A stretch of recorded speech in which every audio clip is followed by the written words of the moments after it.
Sehingga mengapa santri itu lebih senang jadi entrepreneur. Untuk menyongsong Hari Santri, Iya. tentunya santri harus kemudian lebih berdaya guna. Nah, Rendah hati, bukan rendah diri. Bukan rendah hati.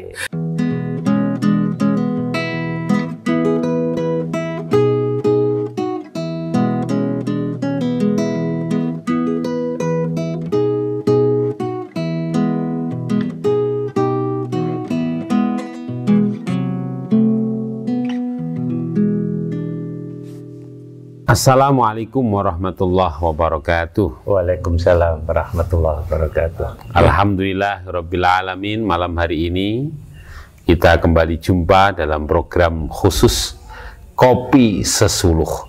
Nah, dan ini adalah komunitasnya para santri yang lagi ngopi, Pak Dokter. Ya. Bersama Bapak Dr. Sugeng Mulyono, dosen Universitas Gadjah Malang.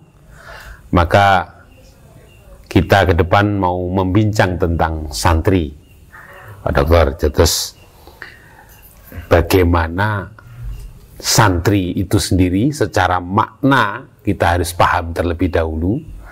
Mungkin nanti juga berkaitan dengan nilai-nilai yang melekat dalam dunia santri menurut pandangan panjenengan. Nah, mungkin ini dulu yang barangkali perlu untuk disimak oleh seluruh pemirsa. Monggo.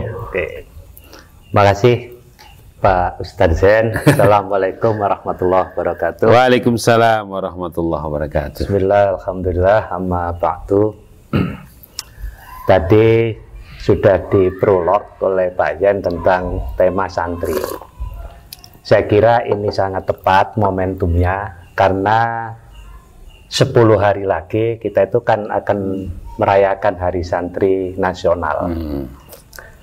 Oktober. Ya, Oktober, 22 Oktober. Sebenarnya ketika apresiasi dari pemerintah itu diberikan 5 tahun yang lalu tentang Hari Santri Nasional, itu kan satu bentuk pengakuan bahwa santri itu memiliki kontribusi yang besar terhadap perjalanan bangsa ini. Itu kan asalnya ketika pemerintah waktu itu baru merdeka, kemudian ada pasukan nih dari penjajah yang mau masuk itu bulan Oktober, November, kemudian perlu berkonsultasi dengan Hadratus Hasyim Asy'ari untuk bagaimana menyelamatkan bangsa ini dari penjajahan ulang. Ya. Jadi kemudian muncullah resolusi jihad tanggal 22 Oktober dan disitulah kemudian peran santri secara simbolik maupun secara substansial demikian berarti untuk menyelamatkan bangsa yang masih dalam tahap awal merdeka ini. Jadi itu. Lah kalau kita bicara tentang santri, itu kan kalau kita lihat kamus besar bahasa Indonesia itu kan orang yang sedang belajar agama Islam. Kemudian definisi umum nih, definisi umum. Tapi kemudian ada yang nambahkan bahwa yang namanya santri itu ya kemudian harus ada istilahnya santri yang nginap, ada santri yang kalong, tapi substansinya sama, yaitu orang yang sedang belajar agama Islam. Kalau kita tangkap dari makna itu, sebenarnya santri itu memiliki satu etos yang kuat untuk bagaimana menimba ilmu. Nah, menimba ilmu spesifik dalam agama Islam itu sekarang kan sudah meluas, tidak hanya pada ajaran Islam tapi juga pada nilai-nilai atau ajaran-ajaran atau pengetahuan yang dibutuhkan untuk menjawab tantangan zaman. Sehingga kalau kita bicara itu, abahnya Gus Dur, Yai Wahid Hasyim itu sudah melakukan reformasi pendidikan di Tebuireng pada waktu itu, sehingga orang tidak hanya belajar agama saja tapi juga belajar ilmu pengetahuan umum. Lah semangat menimba ilmu itu kan sebenarnya semangat orang modern. Jadi ciri khas orang modern itu bagaimana dia kemudian untuk terus-menerus mengupdate pengetahuannya.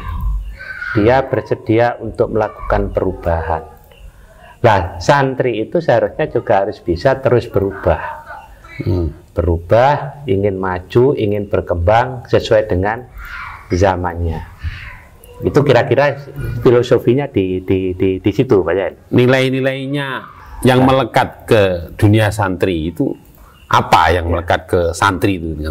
Ya, tadi semangat belajar, semangat punya semangat, ya, untuk belajar, ngaji. Ngaji. Sekarang juga tidak cukup ngaji saja, tapi juga untuk menimba ilmu yang lain.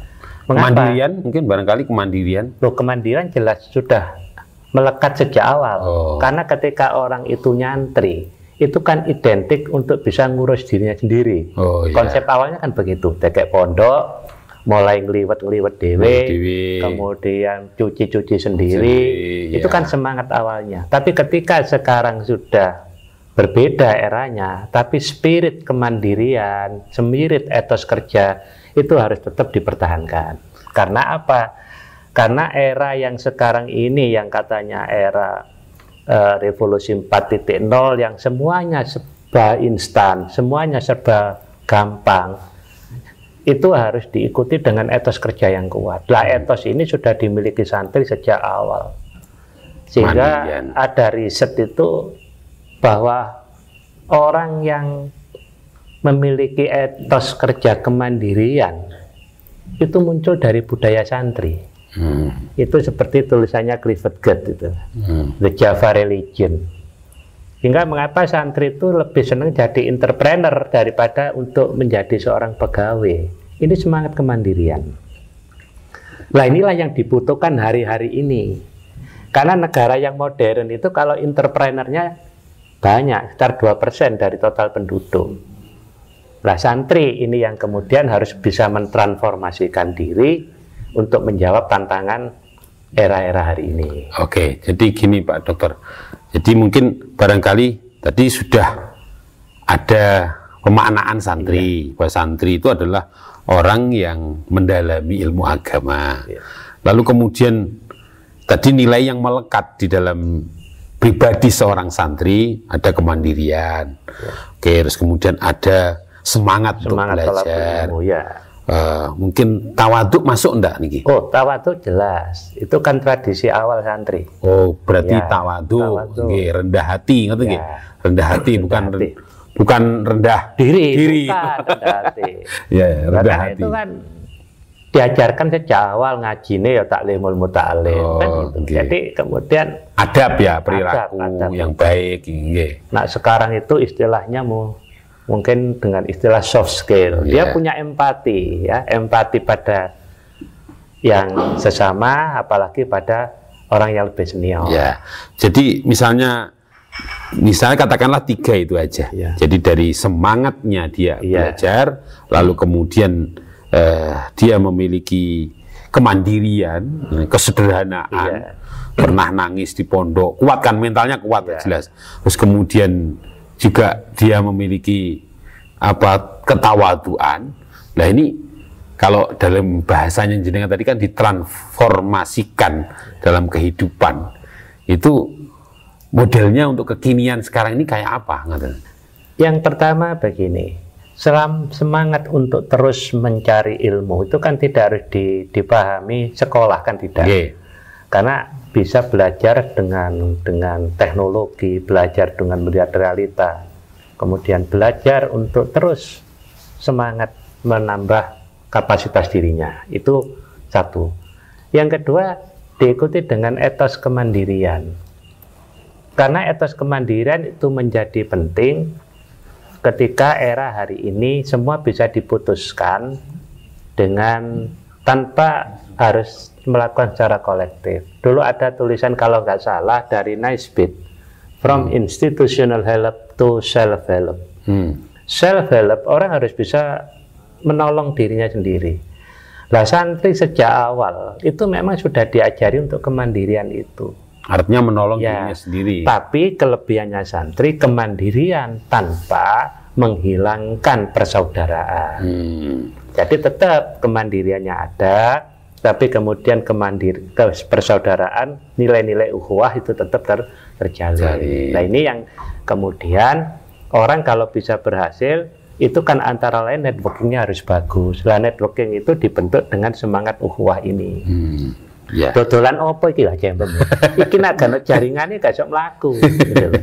Jaringan ditotol, jaringan itu dibentuk dengan ukhuwah itu.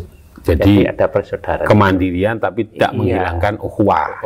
Itu apa salah satu ciri khas santri yang tidak bisa itu. Dan itu tetap relevan, tapi harus diupdate dengan kekinian. Tadi kalau ada tawaduknya lah, yang relevan itu yang kan begini, kita merasa berempati pada orang lain, apalagi kepada yang lebih senior, apalagi kepada guru, apalagi kepada orang tua. Nah nilai-nilai itu kan kalau dibahasakan sekarang itu kan soft skill, gitu kan, kira-kira soft skill. Kan orang psikolog itu paham benar bahwa hasil riset itu orang bisa berhasil dalam hidup loh ya, bukan berhasil dalam sekolah atau kuliah. Itu harus memiliki antara lain komponen soft skillnya harus bagus. Soft skill itu apa? Empati pada orang lain, etos kerja, kemandirian. Nah itulah sebenarnya nilai-nilai santri itu bisa tetap relevan, tapi kemudian harus disesuaikan dengan era yang saat ini. Karena kan orang-orang santri paham benar tentang kaidah fikih al-muhafadzah ala qadimi sholeh wal ahdu bil jadidil aslah. Jadi nilai-nilai lama itu tetap dilestarikan, kemudian sambil mengambil nilai baru yang lebih baik. Gitu, Ustaz. Gimana itu? Ini ngomong cangkruan. Iya. Jadi kan kita yang penting pun paham, terus kemandirian kalau era kekinian kayak begini wujudnya, ketawaduan kalau era kekinian seperti ini wujudnya. Jadi dengan begitu kan semakin jelas untuk menyongsong hari santri. Tentunya santri harus kemudian lebih berdaya guna. Nah, ini yang kemudian perlu sebagai refleksi bersama. Ketika hari santri nanti 22 Oktober diperingati, jangan hanya berhenti pada seremonial, upacara, kemudian selesai, tidak. Tapi substansi, nilai-nilai kesantrian itu harus dimanifestasikan. Karena apapun juga, kalau kita hanya berhenti pada seremonial, berhenti pada sesuatu yang simbolik, tapi tidak teraktualisasi, itu tidak ada maknanya. Contohnya apa, Pak Dokter? Contohnya gini, mari upacara, seneng, mari tambah kerjanya males. Nah, ini nggak boleh. Nggak boleh.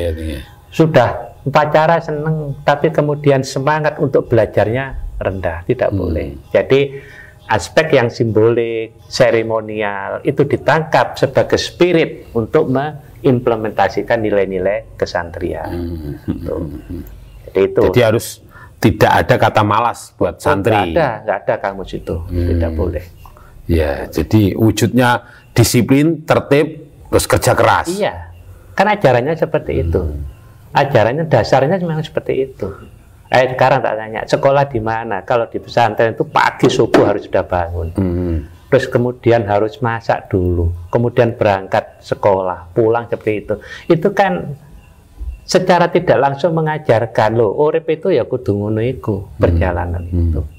Ya, jadi ada jadwal. Iya, ada jadwal yang ketat. Dan itu sudah terinternalisasi, disosialisasikan dan terinternalisasi pada kalangan santri sejak awal dia belajar. Iya. Gitu. Oke, jadi itu paling tidak di era kekinian kita sudah paham betul, paling tidak harapannya santri itu harusnya seperti itu, ya. Paling tidak juga menguasai teknologi. Oh ya, tentu. Jadi harapannya santri itu juga harus bisa berfungsi secara optimal pada profesi apapun, tanpa menghilangkan kultur dasar yang dia miliki. Ya, kultur dasar tadi apa? Ketawaduannya, kemudian semangat untuk belajarnya, kemudian juga etos kemandiriannya itu. Nah itu harus dicerminkan, dan itu nanti yang harus menjadi pembeda antara yang tidak memiliki tradisi santri. Jadi ya tawadu, masih pewinter jabatannya dukur ya tetap tawadu. Itu kan enak didelok itu. Jadi itu yang harus ditangkap pesan itu. Ya oke. Jadi paling tidak awal mula ini kita memahami dulu bahwa santri seperti itu, ya. Kita lanjut pada berikutnya setelah pesan tentunya jemblem berikut ini.